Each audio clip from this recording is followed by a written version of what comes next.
Assalamualaikum warahmatullahi wabarakatuh. Hamdan syukranillah wala haula wala quwata illa billah amma ba'd. Puja dan puji syukur atas kehadirat Allah Subhanahu wa taala yang telah melimpahkan rahmat dan karunia-Nya kepada kita semua sehingga kita semua masih dalam keadaan sehat walafiat. Tak lupa pula kita hanturkan kepada junjungan kita, yakni Nabi besar Nabi Muhammad SAW yang telah membawa kita dari alam kegelapan menuju alam yang terang menerang.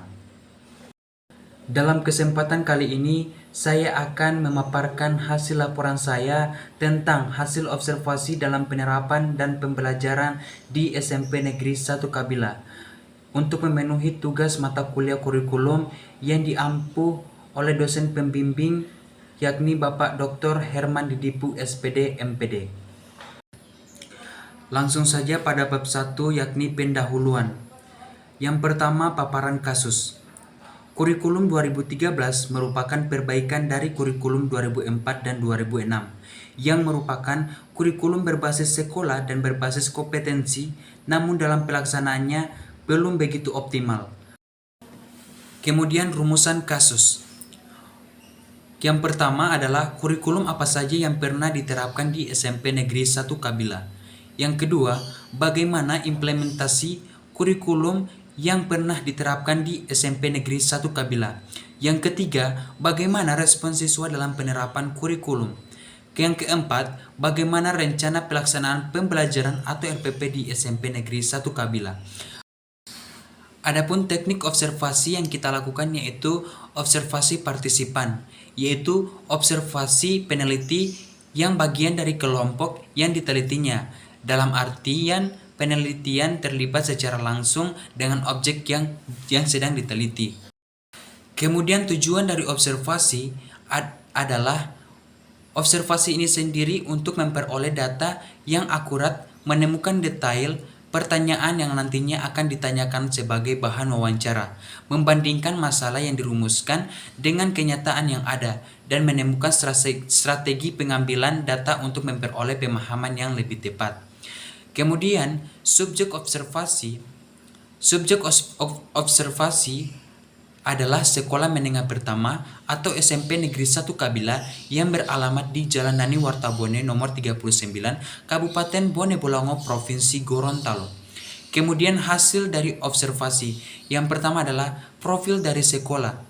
Nama adalah SMP Negeri 1 Kabila. NPSN 405000879. Terakreditas A. Alamat lengkap sekolah yaitu Jalan Nani Wartabone nomor 39, Desa Oluhuta, Kecamatan Kabila, Kabupaten Bone Bolango, Provinsi Gorontalo.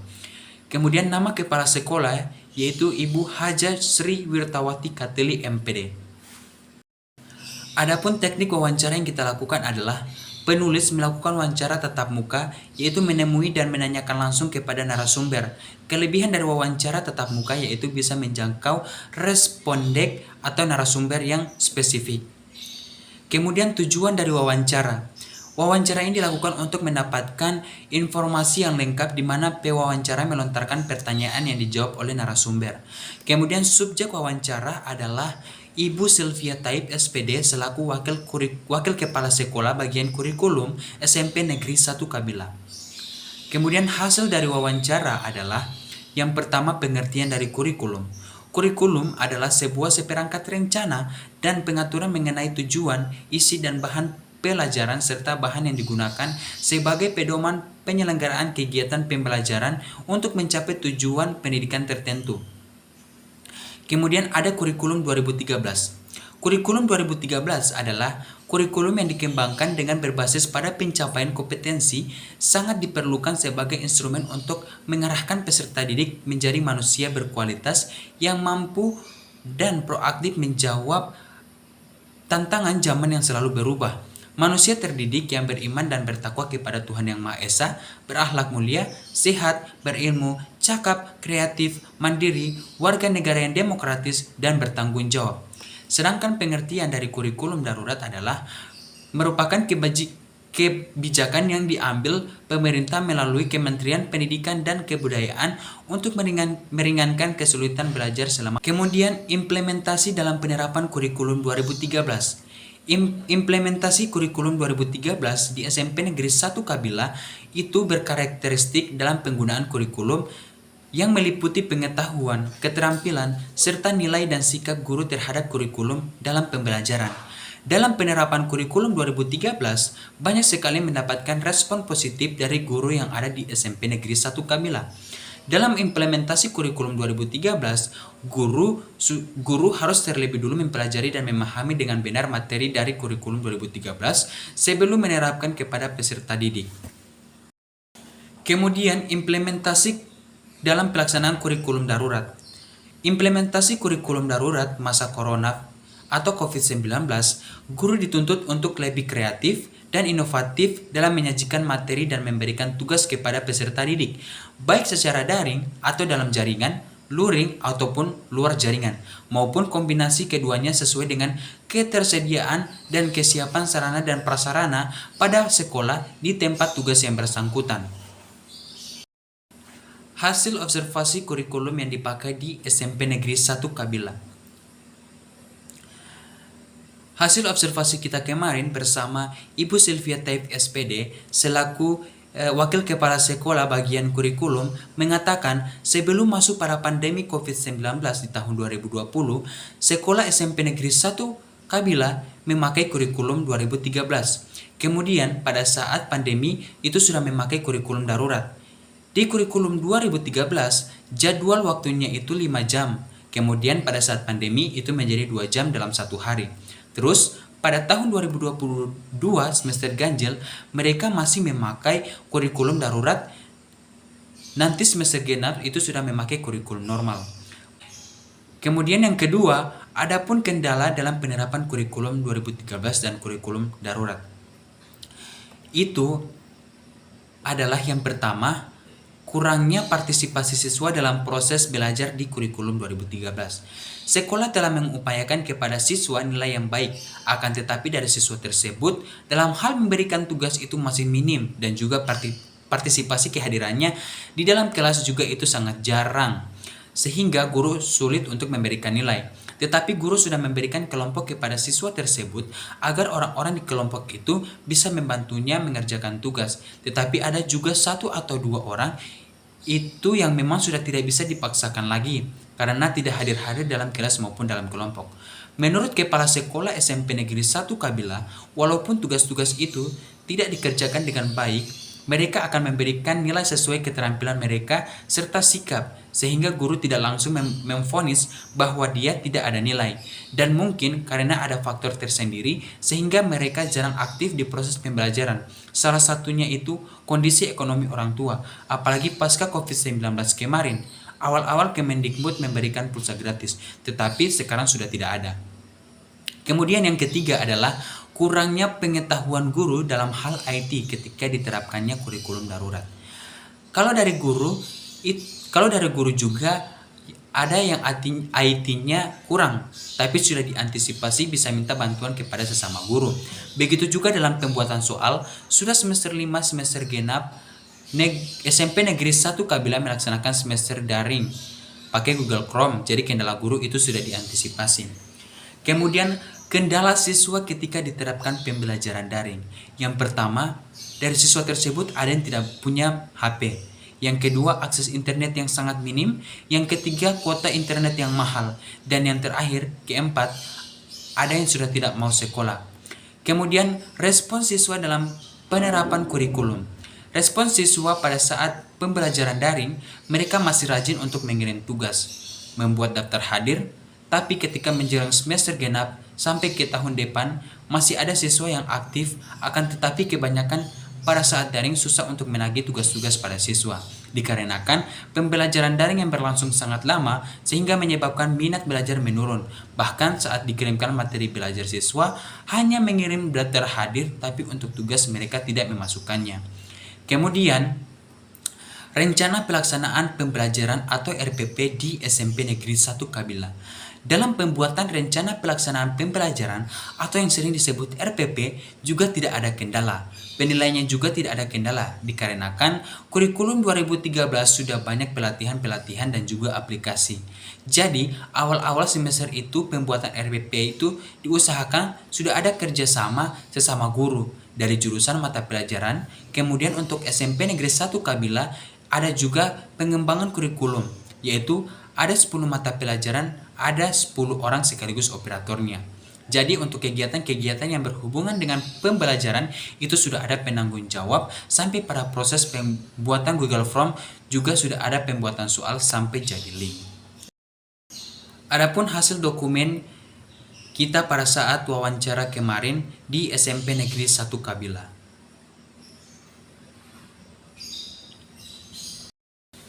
Kemudian bab 3 adalah analisis kasus dan pembahasan. Yang pertama adalah rangkuman kasus.